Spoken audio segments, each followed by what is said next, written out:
Welcome to another video.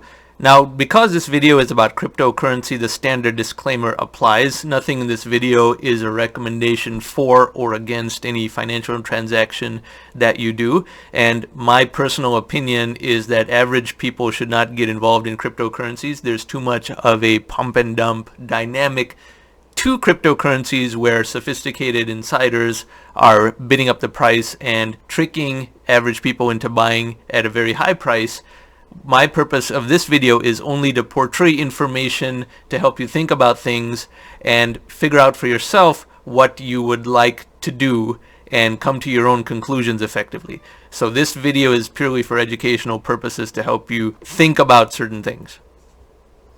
Now, with that being said, the topic of this video is how the non-Bitcoin cryptocurrencies have themselves crossed $1 trillion in market capitalization.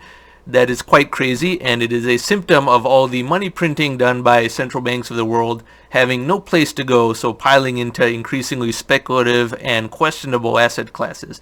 But I will show you how to look up certain data and how to parse the data into useful information for whatever purpose you may wish to take for that data. So we go to this website, coinmarketcap.com, which will be in the description box. And at the top you see just the real-time updates, market cap of all cryptocurrencies, and Bitcoin dominance, which is 51.5% over here. And the interesting point here is that the percentage of all cryptocurrency market cap that is comprised of Bitcoin is going down. And this is to be expected because Bitcoin is in fact the most technologically outdated cryptocurrency simply because it's the oldest. It was first. It was founded years before most other cryptocurrencies and therefore has the least advanced technology in terms of its distributed ledger. Now, the thing about distributed ledger is I'm actually a big proponent of distributed ledger technology, but I don't think that cryptocurrency is a necessary product to further distributed ledger advancement. Nor do you have to invest in cryptocurrency to invest in the potential of distributed ledger, which is unofficially known as blockchain, even though that is not the technologically most accurate term. I have been a fintech expert for many years. I teach this subject at Stanford University and have written fintech reports. So I've been in it for a long time, much longer than a lot of people who are on YouTube and elsewhere who have become experts in the last 6 months. So what we want to do on this CoinMarketCap website is scroll down to the second chart, and that tells you the total market cap excluding Bitcoin. In fact, let's start with a linear scale first. You can see how it's virtually flat. There was the crypto craze of early 2018, a correction, but it didn't go down all that much from the peak, and now a new peak that has taken it briefly above $1 trillion. So in this logarithmic scale, you can see how it started from a very small number, just 100 million, up to 10 billion, the second line. The previous crypto peak was about $500 billion in early 2018, falling to 85-90 billion over here, and then rising again in this recent craze and now is above 1 trillion again. So in a logarithmic scale, you can see this progression more easily. And instead of taking maybe a 7-8 year chart, I can take just a 1 month chart and go back to a linear scale. And you see how quickly it has risen. Just a month ago or so, it was only 650 billion. And now it actually has been above 1 trillion for a few days, temporarily dipping below it, but crisscrossing that already as we see. Now, this is what's interesting here because all the Bitcoin advocates, and even aside from the fact that I don't recommend crypto in general, even if you're going to be in crypto, there's many reasons to think Bitcoin is actually not the way to pursue that because Bitcoin, on account of having been first, is the most technologically obsolete. To say Bitcoin is the most important crypto is like saying the iPhone 1 is better than the iPhone 11 or something like that. And structurally, scrolling down to this further chart, this orange line indicates what percentage of all cryptocurrency Bitcoin is. So it's slowly been going down, and during that early 2018 crypto craze, it went down a lot because there were many new coins launched. That correction in market consolidation made Bitcoin become a higher percentage again, but it's structurally drifting down. And you can see from my cursor here that's generally a straight line. And this is to be expected because the newer distributed ledgers are always going to be the more technologically advanced.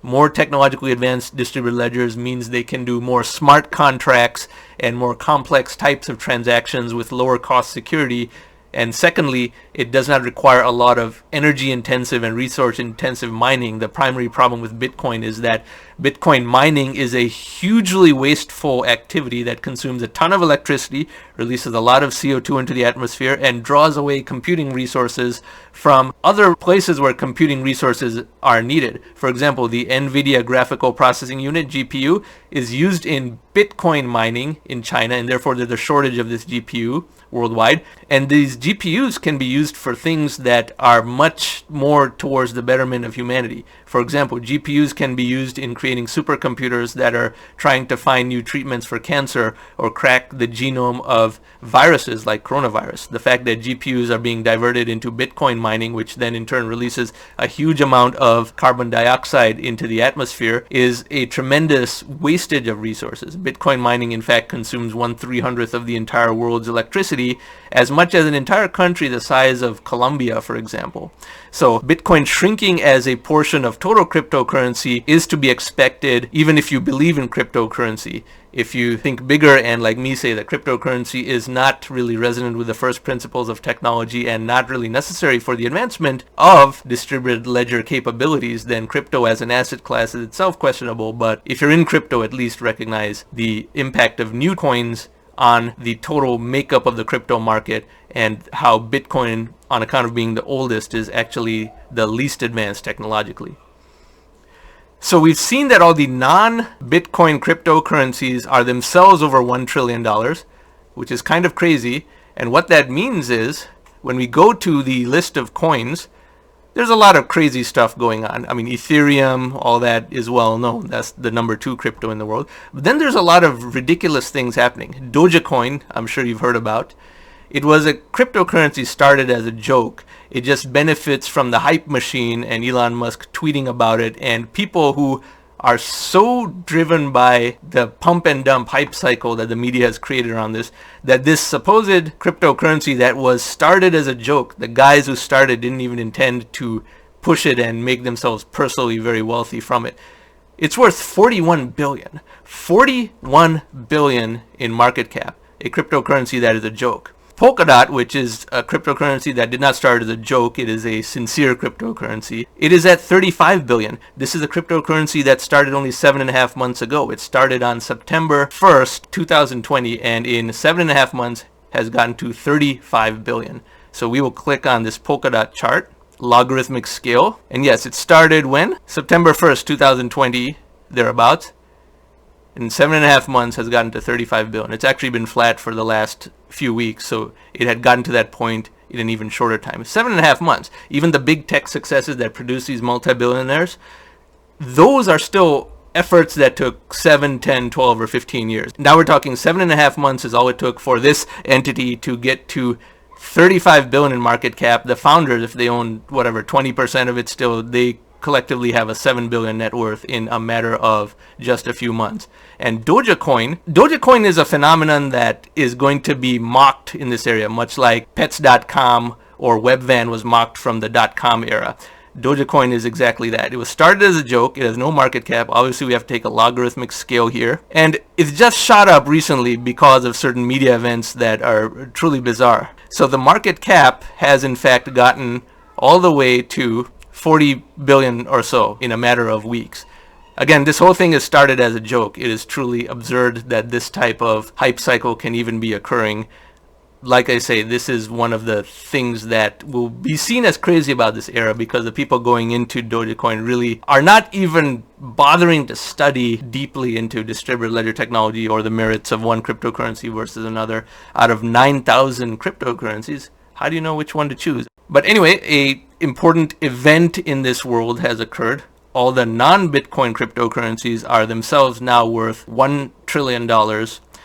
The Federal Reserve is continuing to print money, as are all the other central banks of the world, and they should. Remember, I'm the advocate of saying all this money printing has to keep rising exponentially, and is in fact necessary just to halt technological deflation. This is a good thing. It will certainly not cause inflation. But the fact that the money is being printed in such a way that there is a shortage of worthwhile assets to go into, a shortage of connection between the money and true innovation, that increasingly questionable and ephemeral things are being piled into to the tune of $35 and $40 billion in some cases. That is crazy. And while no one can make a prediction about what would go higher or lower, and I'm certainly not trying to influence any of your decisions about what you do with cryptocurrency in any way or not, I do believe that cryptocurrency is not necessary for the furtherance of distributed ledger technology, as I've said before. And that is why this craze is going to be seen as analogous to the .com craze, because there could be a new ledger that doesn't do things through cryptocurrency and renders this whole product category obsolete. And similar events have occurred many times in history. Did you know that by 2004 the United States had over 9,000 video cassette rental stores, chains like Blockbuster Video, Hollywood Video, and so forth? Now there's virtually none because there's streaming video. And is that a completely unrelated technological sector?